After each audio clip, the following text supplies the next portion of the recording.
자, 네 번째 썰 가볼게요. 간만에 그분의 사연이 왔네요. 네, 베트남에 한 번도 가본 적은 없지만, 닉네임 베트남 아가씨님의 네, 사연이 아니니 네, 질문입니다. 질문. 우리 투머치 장문너. 오늘은 근데 투머치 장문너가 아니네요. 네, 짧네요. 한 8줄밖에 안 되는. 자, 우선 이렇게 질문을 주신 베트남 아가씨님께 감사의 말씀을 전해드리겠습니다. 네, 질문 보내셔서 정말 감사합니다.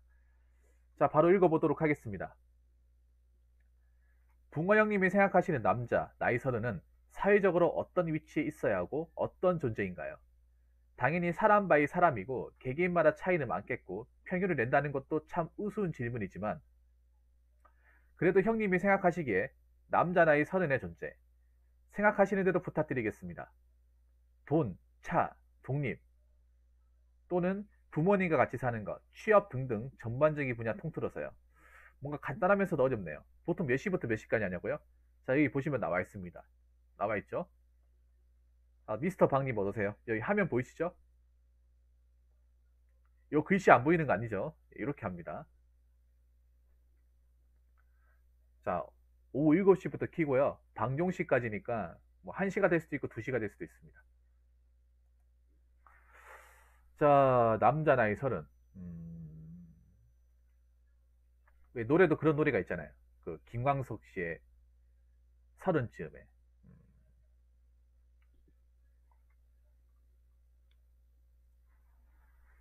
그러니까 제가 생각한 나이, 남자 나이 30을 얘기하는 거죠.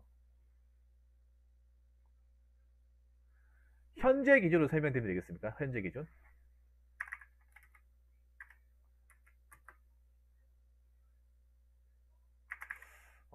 남자 나이 30.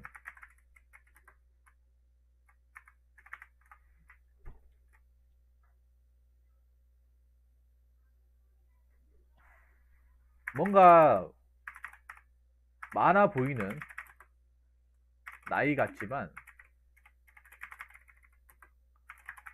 아직은 인생적으로 사회적으로 어린 나이이다. 남자의 설이라고 하면 뭔가 불안감도 많이 느끼고 뭔가 책임감도 많이 들어가고 왠지 이제는 뭐 뭔가 늦은 것 같고 특히 남자 나이 설이라고 하면 늦었다고 생각하는 사람들 많아. 늦었다고. 뭐다 끝났다고 생각하는 사람도 있고 제가 봤을 때 늦은 것도 아니고 다 끝난 것도 아니에요.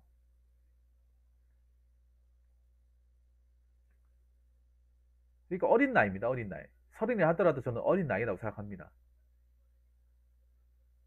물론 남자 나이 서른이라 하더라도 서른이 어린 나이라고 얘기는 했지만 서른이 되면 못하는 것도 있어요. 일단 첫 번째로 얘기하면 대기업 생산직에서 서른은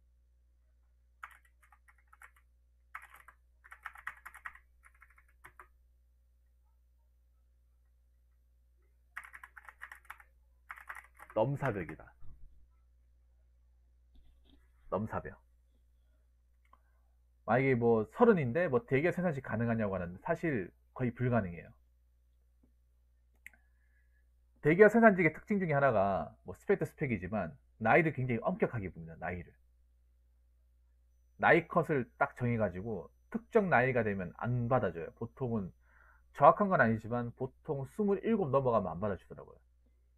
27 넘어가면 안 받아주는데 30 되면 더 안 받아주겠죠.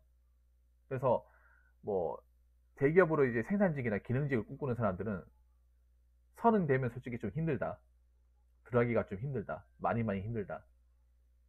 이런 말씀을 좀 드립니다. 그러니까 생산직 나이에서 생산직에서 신입으로 들어갔을 때 30은 좀 많은 나이예요. 아주 많은 나이예요. 왜냐? 대기업 생산직에서 신입으로 들어간 나이가 보통 23, 4, 5 이쪽에 23살, 4살, 5살 빠르면 뭐 고졸로 가면 20살, 21살도 있고 그래서 서른인 그러니까 특히 생산직 준비하는 사람한테 서른은 좀 굉장히 무거워요. 무거워.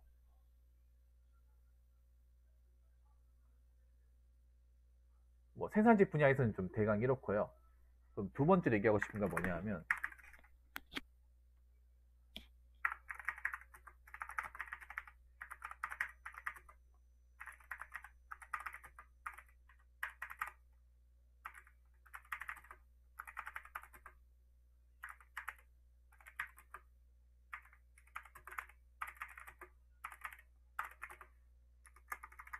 자, 두 번째는 4년제를 졸업한 취준생의 입장에서는 그렇게 조바심 낼 나이는 아니라는 겁니다. 왜냐하면 요즘에 그러니까 뭐 4년제라고 하면 대졸자죠, 대졸자. 대학교 졸업하고 남자가 다이어트로 이렇게 대학교 졸업하고 나오면 26살이에요. 26살. 군대 2년, 4년제, 4년제 4년이니까 26인데, 사실 요즘에는 26살 바로 졸업하자마자 들어갈 수 있는 곳이 없어요. 왜냐하면 많은 기업들이 중고시임을 원하기 때문에. 그래서 뭐 1, 2년 정도 계약직이나 인턴 정도 이제 그런 과정을 거치고 난 다음에 거의 30 다 돼서 대기업 문턱이나 원하는 기업을 들어가는 케이스도 많고 30 넘어서 들어가는 케이스도 있어요. 그래서 남자는 30 만약에 내가 뭐 대기업을 뭐 사무직을 준비하고 있는데 내 나이가 30이라 그럼 그거 가지고 막 불안하거나 내가 이제 끝난 거 아닌가, 늦은 거 아닌가, 그렇게 생각할 필요는 없다는 사실을 드리고 싶습니다.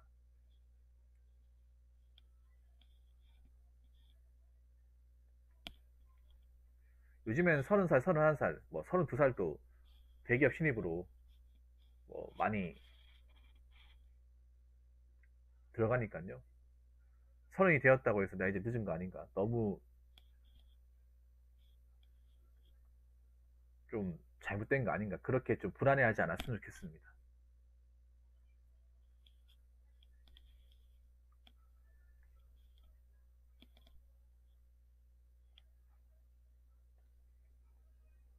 그리고 세 번째면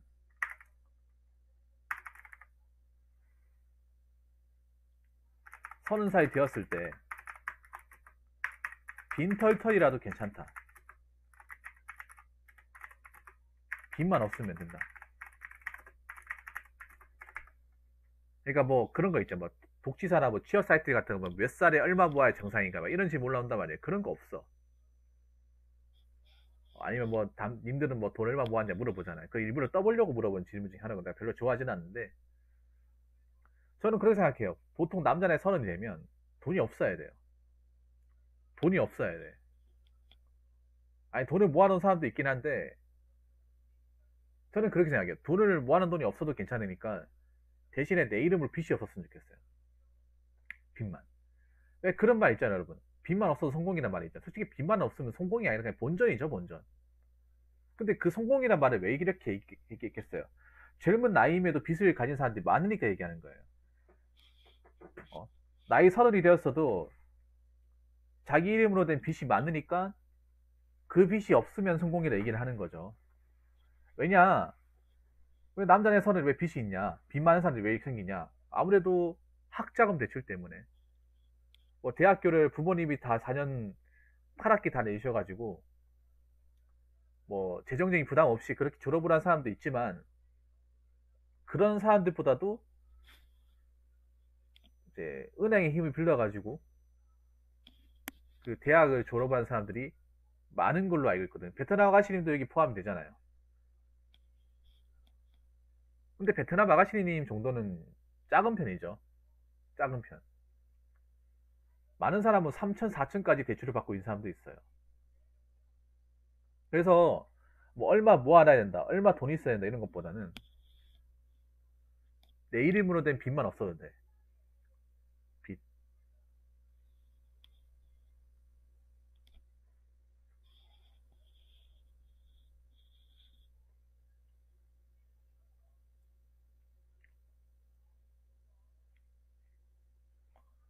사실 좀 안타까운 게 그런 거예요. 요즘에 보니까, 제가 뉴스를 보니까 그 뉴스에 나온 내용이 사실인지 아닌지 모르겠지만, 요즘 20대 친구들 중에 학자금 빚을 감당 못 해가지고 그, 그 워크아웃을 신청하는 대학생도 있다고 하더라고. 나 솔직히 그거 보고 많이 놀랐어요. 아니 무슨 뭐 사업을 벌린 것도 아니고 직장 생활 한 것도 아닌데 무슨 대학교 생활하는데 무슨 벌써부터 저렇게 돈을 못 갚겠다고 하는 건지, 그런 거 보면 좀 많이 안타깝더라고요.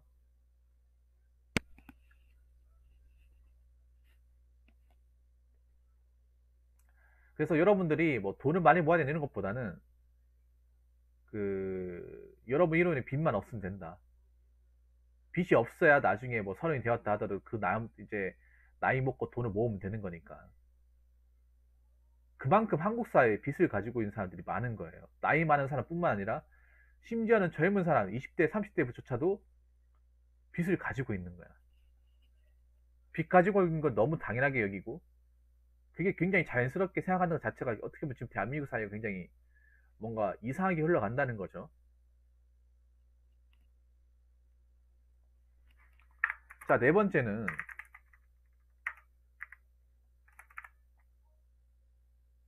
30살이 되었다고 반드시 독립해야 되는 것은 아니다. 부모님하고 사정상 같이 살 수도 있다. 이런 말씀 드리고 싶어요. 베트남 아가씨님이 아까 여기 채팅 치신 거 반박을 할게요. 독립 문제가 좀 그렇긴 하네요. 저도 언젠가는 독립을 해야 할 텐데 알고 지낸 미국인이 있는데 30인데 아직도 부모님과 같이 산다고 이러면서 엄청 놀라더라고요. 그래서 30인데도 엄마 아빠 밑에서 얹혀 사는 내가 문제인가 싶기도 하더라고요. 잠깐 든 생각이지만. 자, 그거는 베트남 아가씨도 잘못된 게 아니에요. 미국 친구도 잘못된 게 아니에요. 이게 문화적으로 차이가 큰 거예요. 여러분도 아시면 좋은 게 미국 사람들은 20살이 되면 바로 독립을 합니다.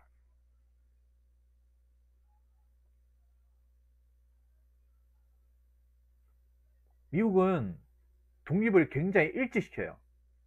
미국은 20살 되면 부모님한테 책임을 안 집니다. 부모님 오히려 너 이제 다 컸으니까 나가라고 등 떠밀어요.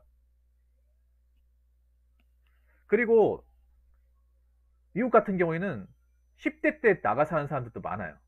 10대 때. 그래서 걔네들은 오히려 나가 살지 않으면 안 돼요. 걔네들 문화는 오히려 부모님하고 같이 사는 게 이상한 거예요. 그러니까 부모님들이 오히려 넌 나가서 살아. 이제 다 컸으니까 우리가 키워줄 의무가 없어. 넌 이제 어? 나가서 밖에서 굶어 죽든, 어? 어떻게 네 혼자 힘으로 스스로 살아. 강제로 이렇게 밀어요. 그래서 그 미국에 사는 어떤 미국인들은 거의 한 우리나라 나이랑 15살, 16살이잖아요. 그러면 혼자 사는 연습을 해요. 마음의 준비를. 부모님과 이제 떨어져 사이 그 마음의 준비를 합니다. 독립할 준비를. 이미 독립을 시도한 사람도 있고. 그 미국 사회는 부모님과 독립한다는 걸 너무나 당연하게 생각해요. 그게 문화예요. 근데 우리는 지금 아시겠지만 독립을 하고 싶다고 마음대로 할 수 있는 게 아니잖아. 생각 같아서 독립하고 싶지만 독립을 하게 되면 내가 감당해야 되는 것들이 많잖아요. 뭐 생활비나 방값이나 뭐 혼자서 이제 먹고 자고 해야 되는 것들 다 감당해야 되잖아요. 물론 그거를 감당이 가능한 사람도 있지만 사실 어떻게 보면 감당이 안 되는 사람이 더 많잖아.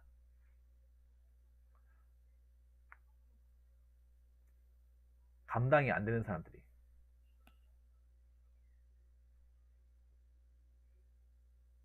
뭐 베트남 아가씨 입장에서 얘기를 하자면 베트남 아가씨도 독립을 하면 할 수 있겠죠. 근데 할 수는 있대. 독립을 하게 되면 내 이름으로 나가는 돈이 많아지잖아요. 방값이나 보증금 있어야 되고요. 지금 보증금 내 돈 없잖아요. 맞죠? 원룸 구하려면 보증금 내 돈 있어야 되죠. 물론 부산도 제가 알기로 월세가 싼 걸로 알고 있어요. 대구랑 비슷한 걸로 알고 있거든요. 부산도 보니까 저 부경대나 부산대 같은 경우에는 30만 원 내외면 구할 수 있더라고요. 그런데 그 30만 원이 결코 지금 베트남 아가씨는 입장에서 작은 돈이 아니잖아요. 그리고 거기다가 공과금 내야 되잖아. 그럼 거기서 한 20만 원 빠지죠. 그리고 내 끼는 내가 해결해야 되잖아요. 밥도 사 먹어야 되고. 특히 혼자 사면 이 밥값이 많이 나가는 게 보통 혼자 사시는 분들 요리를 잘 안 해요. 만약에 10명이 독립을 해서 혼자 산다고 치면 요리를 정기적으로 해가지고 먹는 사람은 반찬 사가지고 밥을 먹는 사람은 한 10명 중에 한 2명밖에 안 돼요. 나머지는 뭐냐? 다 시켜 먹습니다. 시켜 먹으면 지출이 심해요. 시켜 먹는다는 건 배달음 시켜 먹는다는 거. 배달음 시켜 먹는다는 거 한 번 시켜 먹을 때 한 15,000원에서 최소 못해도 2만 원 이상 쓴다는 거잖아요. 맞죠? 뭐 치킨 같은 거 시키면 배달 대행비까지 포함하면 2만 원 3천 되잖아요, 요즘에.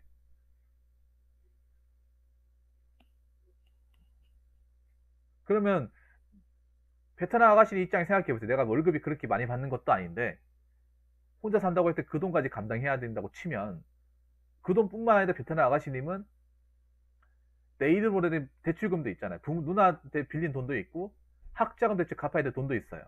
내가 저번에 그 돈부터 먼저 갚아야 된다고 얘기했잖아요. 그 돈도 지금 못 갚았는데 독립까지 해버리면 그 돈은 더 갚기 힘든 거죠.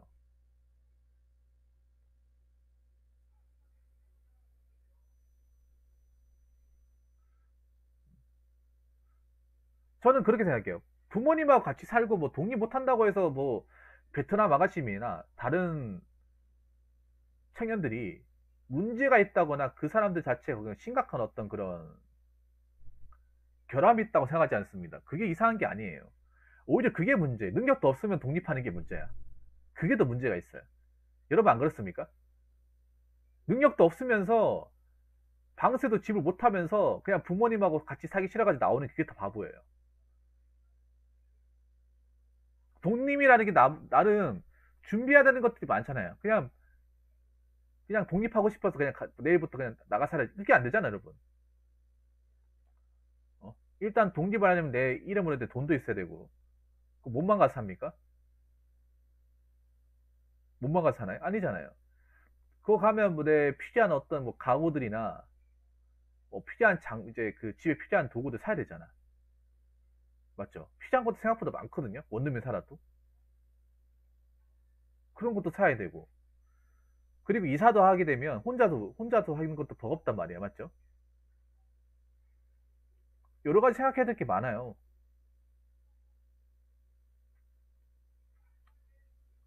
부모님하고 크게 뭐 트러블 없이 살 수 있으면 뭐 같이 살아도 나쁜 게 아닙니다. 그리고 여러분 아시겠지만 지금 우리나라 지금 주거 비용이 굉장히 돈이 많이 들잖아요. 많이. 굉장히 많이 들잖아. 주거 비용이. 자취하시는 분들 알겠지만 자취하면 까먹는 돈이 많잖아요. 버는 돈보다 까먹는 돈이 많잖아. 제가 봤을 때 서울에 자취하시는 분들 중에 돈 많이 모는 사람도 없을 거예요. 서울에 자취하시는 분들 중에. 대기업까지 안 낸 이상은 돈 많이 못 모을 거야, 아마. 서울의 물가 그 집세 감당하려면 장난 아닐 거예요. 다들 뭐 독립을 못하는 갖가지 이유가 있단 말이에요. 내가 독립을 할 만한 기본적인 어떤 뭐, 뭐 어떤 비용 같은 게 없고, 그리고 내 직업성상 급여가 많지 않아가 독립을 하게 되면 거기에 들어간 부수적인 비용을 내가 감당이 너무 힘들다. 그리고 가족하고 사는데 크게 문제가 없다. 그리고 집 본가하고 내가 근무하는 지역하고 그렇게 차이가 없다. 그럼 독립할 필요가 없잖아. 안 그렇습니까? 그게 뭐가 문제가 있는 거야. 단지 아까 미국 친구분하고 님하고 대화에서는 둘 다 문제가 없지. 그냥 차이가 있다는 거죠. 그러니까 그 친구가 만약에 한국의 문화를 알았으면 그렇게 놀라지 않았겠죠. 몰랐으니까 놀랐겠죠. 그리고 아까 얘기했잖아요. 아가씨니. 미국이라는 나라의 어떤 문화, 독립문화를 알았으니까 그 친구가 왜 그렇게 반응하는지를 그 친구가 그렇게 반응하는지를 알 수 있는 거죠. 미국은 독립이 너무 당연하니까. 20살 되면 바로 독립을 해버리니까. 아니, 부모님 아예 다가 살으라고 이렇게 얘기해버리니까. 아, 쟤네들은 그냥, 아예 어린 나이 때부터 독립을 하는 게 너무 당연하게 인식이 되어 있구나. 그렇기 때문에 30 넘어서 독립 안 한 나를 좀 뭔가 좀 이상하게 생각할 수도 있구나. 그렇게 받아들여야 되죠.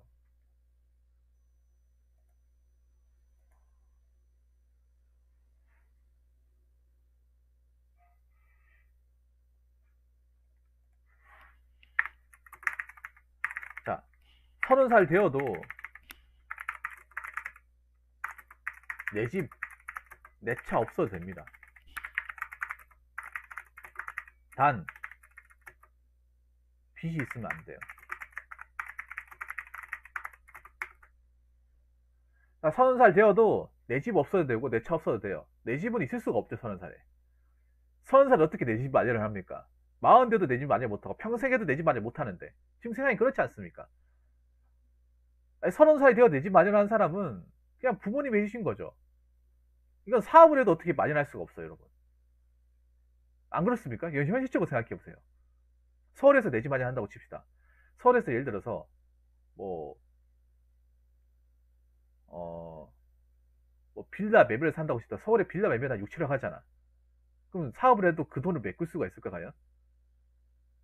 여러분 뭐 내 집 마련했다 하더라도 뭐 사람들이 뭐 내 집 마련했다 하더라도 그게 내 집이 아니잖아. 은행 집이잖아요. 은행 집이잖아. 그리고 차 같은 것도 뭐 차가 내가 이 직업적으로 정말 필요하면 차가 있어야겠지만 뭐 당장 그게 아니라면 차 없어도 됩니다. 특히 서울 같은 게 차가 없는 게 낫잖아. 차가 있으면 주차 문제, 운전 문제 신경 써야 될 게 한두 가지가 아니잖아요. 괜히 막 차 갓길에 댔다가 주차 딱지 끊길 수도 있고 차로 가는 것보다 대중교통이 더 빠르잖아. 오히려 있잖아요. 제가 중요하게 얘기하는 건 뭐냐면 오히려 빚을 지면서 너무 감당할 수 없는 빚을 지면서 내 집을 힘들게 마련하고 차가 필요하지 않음에도 함부로 차를 가지고 있으면 안 돼요. 그 카푸어죠, 카푸어. 근데 또 내가 얘기하고 싶은 거는 대한민국에서 자기가 그럴 만한 능력이 안 됨에도 그렇게 내 집, 내 차를 가지고 있는 사람들이 졸라 많다. 그래서 오히려 자신의 삶은 30살 때부터 악의 구렁텅이로 집어넣는 사람들이 졸라 많다. 아까 앞전에 누구였죠? 전도연님이 말씀하신 거. 전도연님이 카푸어인 사람 진짜 많다고. 능력도 안 되면 차 사가지고 그 월 할부금 못 내가지고 미수금 잡혀가지고 차 압류 당할 사람들 진짜 많다. 그런 얘기 하잖아요. 차라리 그럴 바에는 차가 없는 게 낫습니다. 적어도 내가 누구한테 뭐 저당 잡힐 일은 없잖아요. 내 신용이 그것 때문에 내가 신용 불량자 될 일은 없잖아. 저는 그렇게 생각해요. 30살이면 뭔가 많이 해놓고 많이 준비하고 뭔가 이렇게 부를 많이 추축하는 것이 솔직히 대한민국 사회에서 굉장히 힘들어요. 그런 것보다는 내가 위험수를 들면 안 돼. 위험수. 그러니까 내가 나중에 인생에서 책 잡힐 만한 행동을 하면 안 됩니다. 뭐 대출을 무리하게 쓴다든가 내가 감당하지 못할 차를 구입해가지고 그 할부금 빚에 엄청 허덕인다거나 그런 인생의 무리수를 던지면 안 됩니다. 근데 지금 보면 이런 인생의 무리수를 던지는 사람들이 굉장히 많습니다. 아가씨님은 적어도 이렇게 무리수를 안 던지잖아요.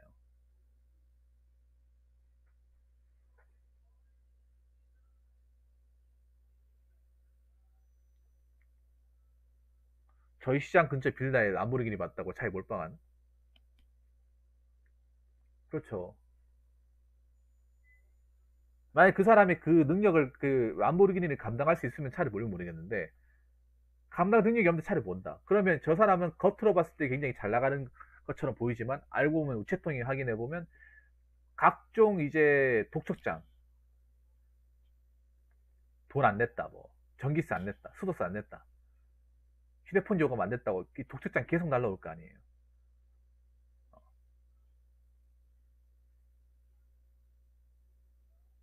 내가 가만 긁어보니 그렇더라고요. 우체통에 오히려 우편물이 적어야 정상이야. 많으면 뭔가 문제가 있어요. 많으면 우편물이 굉장히 혼자 사는 우편물이 졸라 많다. 그럼 뭐겠어요? 돈 달라는 거죠. 돈 제때 안 주니까 어? 자꾸 돈 달라고 이제 날라오는 거죠. 그래서 제가 얘기하고 싶은 게 그런 거예요. 30살은 결코 많은 나이가 아니다. 많은 나이가 아니고 30살 때부터 이제 사회생활 시작할 수도 있고 그때부터 차근차근 해 나가면 아니다. 차근차근 이제 준비해 나가면 된다. 너무 조바심 느낄 필요도 없고 늦었다고 생각할 필요가 없다.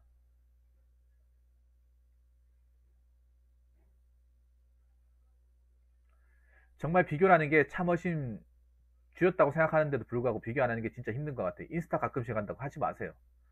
나보다 어린 20대 친구들이 차 몰고 다니고 그런 거 보니까 나는 30인데 차도 없고 뭐 하고 있지 이런 생각이 들더라고요. 물론 요즘 이것 때문에 예전만큼 힘들진 않지만 가끔씩 그런 생각이 들긴 해요. 그거 보지 마세요. 보지 마.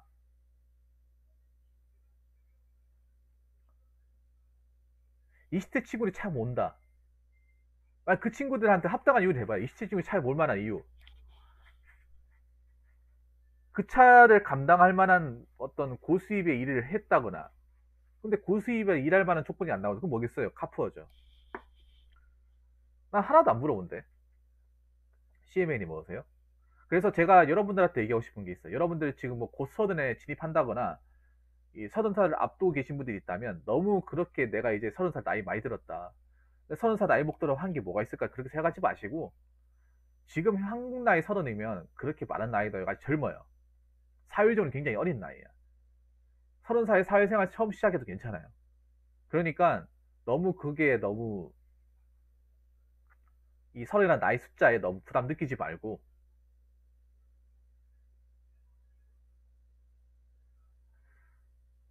음? 너무 거기에 깊이 고민하지 마시고,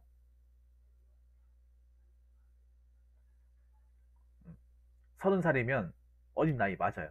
그러니까 너무 그런 거에 집착하지 마시기 바라겠습니다. 나이는 숫자일 뿐입니다.